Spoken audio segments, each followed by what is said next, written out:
nerds, welcome back to another video. Gabriella here. Today is a good day and it's going to get even better because today we are finally saying goodbye to July. Yes, maybe it's overdue. I was in denial about the end of this beautiful month, but it's time for my wrap up. We have to talk about all the books I read this month, and I've got a nice pile for you. This was my best reading month so far this year, so we've got some amazing books to talk about. So before we get into the video, don't forget to subscribe, click that little bell icon so you can be notified of every new video, so you can get all the book hauls, the wrap-ups, the TBRs, the unboxings, maybe. So let's just get into it.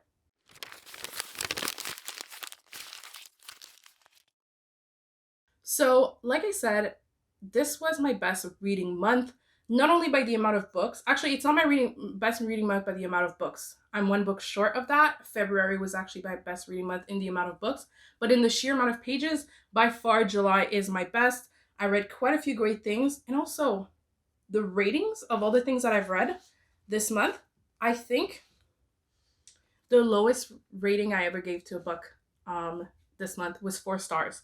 And the majority are 5 stars. So this was a really, really great reading month. And after June, I thought like, oh, it's not gonna surpass that. That was a great reading month. No, July was like, hold my beer, okay? Hold my wine, hold my vodka.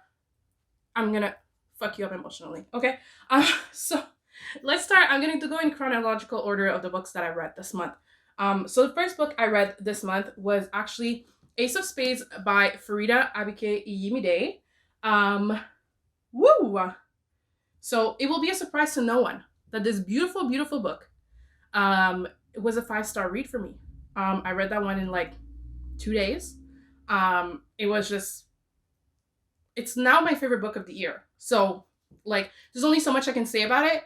I did do a full in-depth review of this book actually, which is already up on my channel. It's been a few weeks already. It's very spoilery though, so I would not suggest watching it if you're planning on reading the book, and you should be planning on reading this book because it was amazing. Ace of Spades is a debut novel by this author who I love very much. She's very active on social media. We are also the same age, which is kind of whack to think about because I'm like, she's accomplished. But anyways, but she's actually really nice. She's answered to my stories, and she actually did watch my in-depth review of her book and actually liked it and messaged me about it, which was highlight of my year. But anyways, like, is anything going to surpass this year? I don't think so. So although she only has one book out, I think this might be becoming my favorite author. I want us to be BFFs. We're on our way to that in my mind. Okay.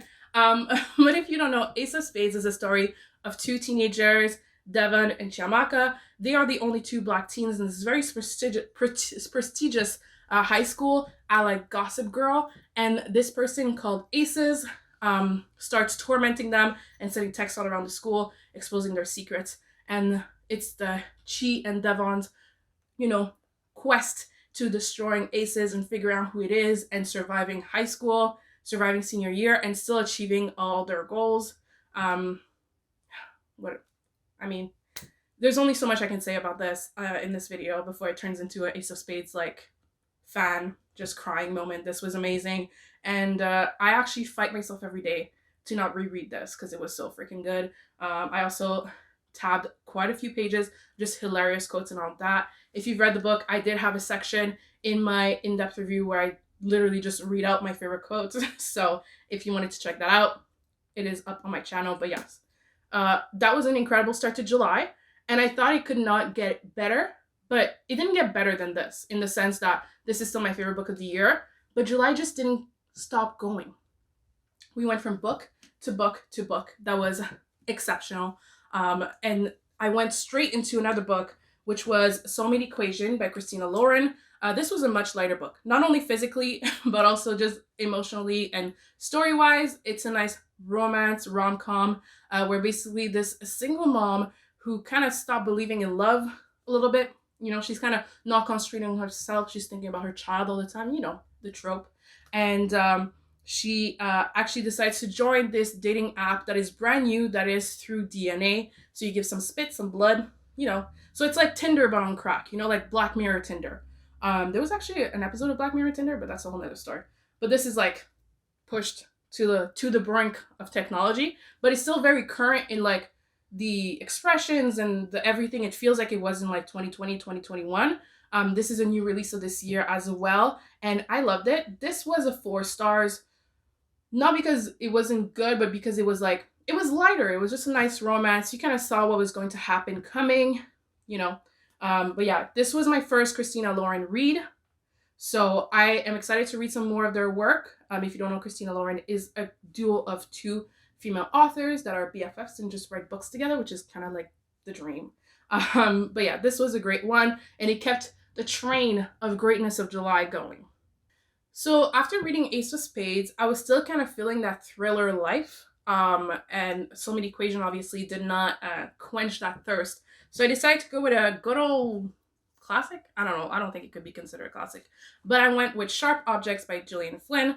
I have seen the movie Gone Girl, and I loved it very much. And so I've been on a quest to reading some Gillian Flynn. This is my first read of hers.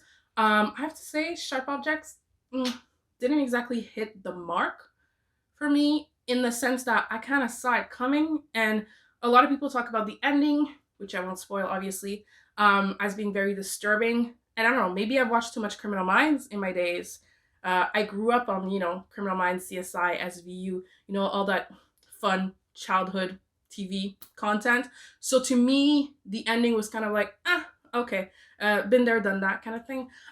So I think that's why, like, it felt like it was a short book, but it felt like it took a long time to get to this payoff. And then the payoff was not as, whew.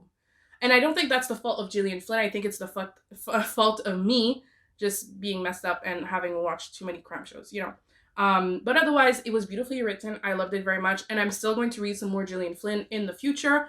And also, I really wanted to read Sharp Objects as well because I'm a huge fan of Amy Adams. And I really wanted to watch the limited series of Sharp Objects that she made with HBO. Yeah, HBO. There's one of those, unremovable stickers on the cover that we book lovers love so much. But yeah, so I'm excited that I can now watch the limited series and watch Amy Adams in all her glory. So next, I went into actually 3 graphic novels back to back to back. I was trying to go in the lighter route. I was mostly reading these in the car through road trips.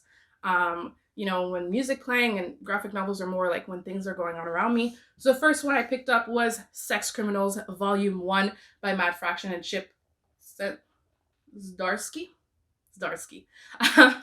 And Sex Criminals sounds whack as a title. And the premise of the graphic novel is not any less whack, I assure you. If you want some wacky stuff, this is the one for you. I only own Volume 1. And like every other graphic novel purchase I've ever made, I wish I had bought more than 1 volume. But again, learning from my mistakes, I don't know her. But Sex Criminals is the story of these 2 characters, this man and this woman. Both throughout their life have figured out that they have a special power. When they have sex or masturbate, I don't know why I said masturbate and then sex, but anyways, you know what I mean. Time stops. Like literally stops, freezes. And they meet each other. And they didn't know the other had the power until they have sex. And then time stops. But the other is still there, not stopping. Oh, talk about soulmates. Anyways, and they decide, this is a weird power. We can stop time by having sex. So why don't we start having sex in banks and stopping time so we can rob them? Logically, that is a logical continuation. Like I totally get where they went from point A to point B, But yeah, this was wacky, goofy. This was a little bit crazy, and I loved it. It's literally the craziness that you expect from a graphic novel. Because I feel like when I think about this story, I feel like it wouldn't have been easy to understand if it was in a novel format. But in a graphic novel, it just reads so well, and it's just so fun. And it's the kind of craziness I just needed in the middle of the month after reading Sharp Objects. Like, this was the perfect thing to, like, really changed my mind. And this was the opposite of heavy. So that was another, I believe I rated this a 5-star. If I haven't, I will, because it was great. Next, another graphic novel. I actually bought that one at the same time as Sex Criminals, and it is Fence Volume 1 very different from Sex Criminals when it comes to premises, okay? This is definitely more a YA, even I could push it to middle grade kind of graphic novel, while Sex Criminals, well, for obvious reasons, it's adult, okay? Rated X for no kids allowed. But Fence is the story of this young boy, Nicholas. Forgot his name for a second. He is the illegitimate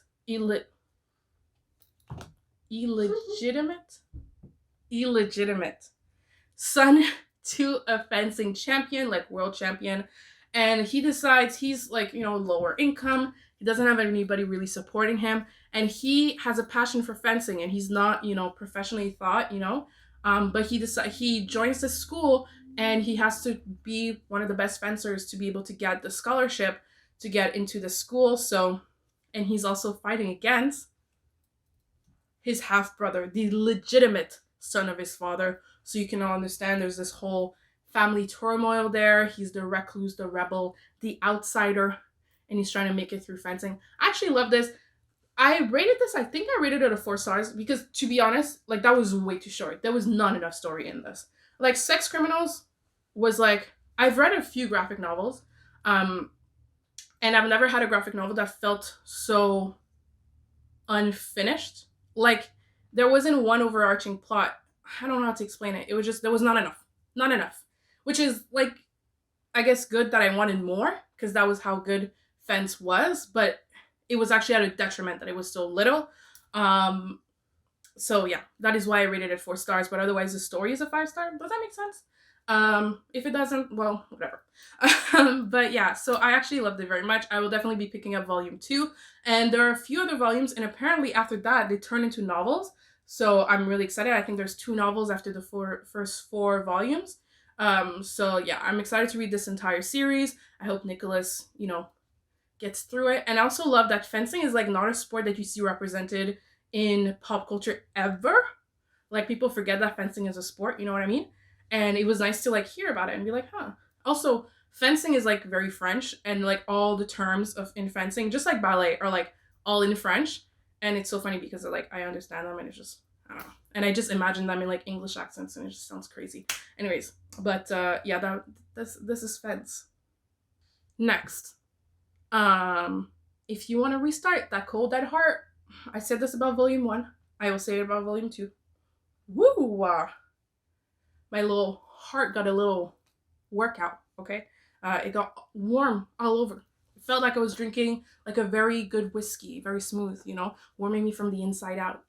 And that is a Heartstopper volume 2 by Alice Oseman. If you spend any ounce of time on BookTube, Bookstagram, Book Talk, you will have heard about Heartstopper. This series, there are currently 4 volumes out. I read the first one in February for Valentine's Day, and I saw this volume 2 in store, and I was putting off buying it because it's kind of expensive for the size of it and how long it takes for me to read it, because this took like an hour to read, but while being distracted, so God only knows, but I just had to, because volume 1 was so good, and then volume 2 was also very good. I'm just so happy. And it's about these 2 boys, Nick and Charlie. I always forget characters' names, but it's about 2 characters, Nick and Charlie. Just 2 boys who become friends and fall in love. I mean, there's not that much more to say. It's just, gosh, no, it was all I needed. Read this in the car in like an hour, like I said, and it was perfect. And I just want volume 3 now. But like, honestly, I could buy, like, there's some novels that I could buy 2 like larger novels for the price of 1 Heartstoppers, which is why it's kind of holding me out. And I realize that they are free online, but I like reading physical books, you guys, and I want to own the whole series. And it's like, But yeah, obviously, it was another 5 stars. This was just all around a great month. Before we get into the last 2 books, I want to preface. Some of you might not know me in real life, obviously, and some of you might not know me very much. But I am not a crier. I don't cry. I didn't cry at the Titanic or the Notebook. I'm not a crier just in general life. Something sad happens in my life, I'm not necessarily crying. It's just not how my tear ducts work, I guess. I don't usually cry to books, movies, TV shows, music. I don't, unless a very specific period in my teenagehood, listening to a lot of Taylor Swift. Then there might have been some tears, but overall, I'm not Okay, I'm not a crier, but these next two books. Anyways, let's get into the first of the two. We have Instructions for Dancing by Nicola Yoon. This was so good. I read this really, really fast. I think I read that in a day. I think I read it in a day, mostly in a car again. July was very road trippy. It was my first read by Nicola Yoon. Nicola Yoon is a very popular author. She wrote Everything, Everything, and this. There's another one with the word sun in it. I'll put it on the screen here because I can't remember it. But she's a very popular YA author, and this was her newest release of the year. Was this a cover by? Maybe a tiny bit. But when you hear the premise, you'll understand. So it's a story of Evie. She stopped believing in love when her parents got divorced. She was an avid reader, just like us, you guys. She had full shelves full of romance, just like me. Okay, we're sisters. And so she stops believing in love when her parents get divorced. Very sad. She's like 17, and she decides to give away all her romance books because she's given up on love.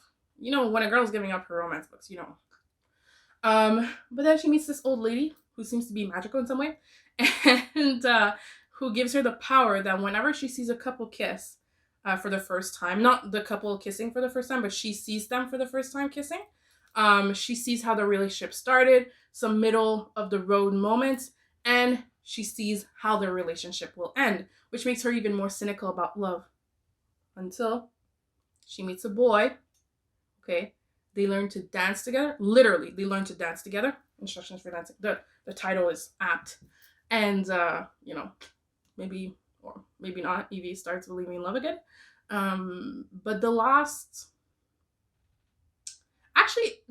chapter. No, not the last chapter. The last maybe, I don't know. In the last like 15 to 30 pages, I was tearful a little bit, like maybe a tear fell out, which is a lot for me, I have to say.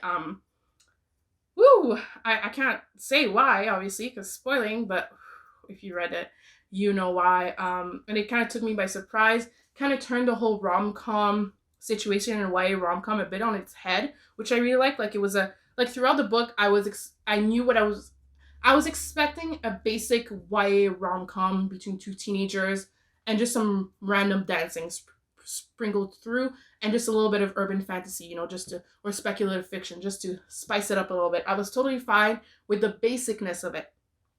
But then when you add the last few chapters, this is what's cemented it as a 5 stars. Otherwise, it would have been like Soulmate Equation. It would have been a 4-star, but this cemented it as a 5-star because of that ending, which was so surprising.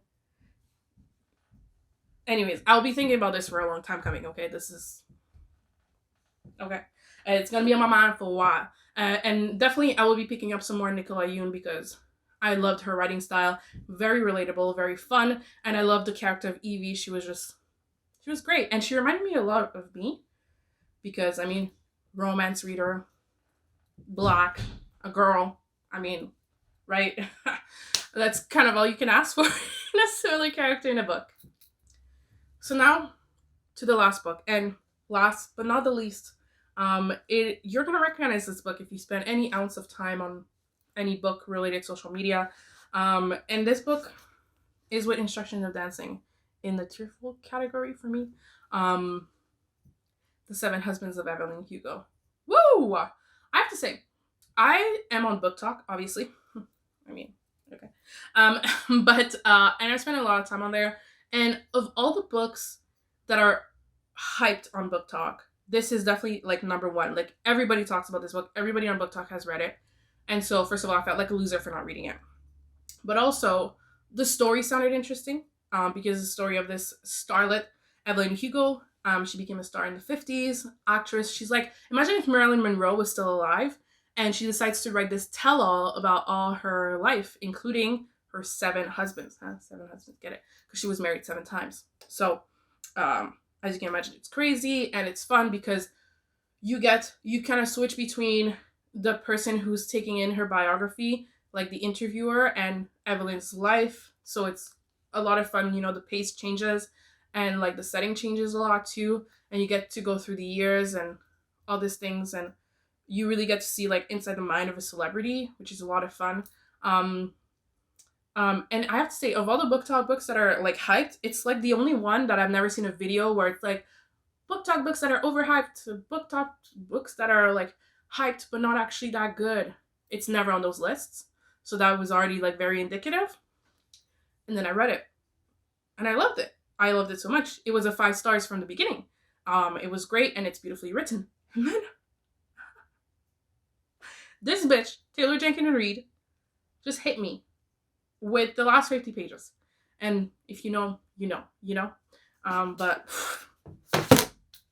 bitch destroyed me. I was crying, guys. I wasn't like sobbing, but I was in bed reading it, and I just had tears falling down my eyes. And literally everybody who's watching this video who knows me in real life is like, excuse me? I have family members who still to this day have not seen me cry, including when I was a baby. So you can imagine. That was, woo! And actually, funnily enough, 7 Husbands put me in a reading slump after. Not because it was bad, but because it was just so much. And I was like, will I ever attain such perfection? Will I ever feel this way again? I don't know. But wow, that was a lot. That was woo. And now I'm scared to read the rest of Taylor Jenkins Reid's books. I mean, I totally will. She just released Malibu Rising earlier this year, and she also released Daisy Jones and the Six after Evelyn and Hugo. So I definitely want to read those. And she has some other back published books, but I'm gonna need a break till I read Taylor Jenkins Reid again, because I don't trust her. How can you make me feel this way and just think you can get away with it?